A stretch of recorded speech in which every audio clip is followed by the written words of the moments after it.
এবার চোখ বন্ধ করে 1 মিনিট আমরা সেইভাবেই বসবো, পুরো সাইলেন্স, ডিপ সাইলেন্স।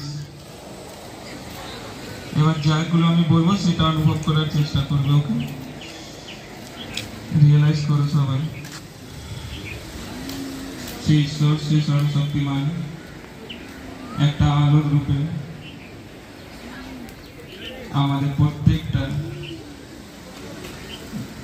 প্রত্যেকজনের মাথার উপরে সেই আলোর রূপে সর্বশক্তিমান সেই ঈশ্বর, সে ভগবান, সে আল্লাহ, সেই ভগবান আমাদের মাথার উপরে আছে।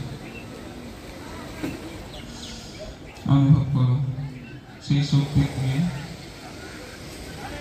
প্রকাশ বেরোচ্ছে, আর সেই প্রকাশটা আমাদের মাথার উপরে ঝর্ণার মতন পড়ে যাচ্ছে। সেই প্রকাশ থেকে আমাদের ব্রেনে হাই এনার্জি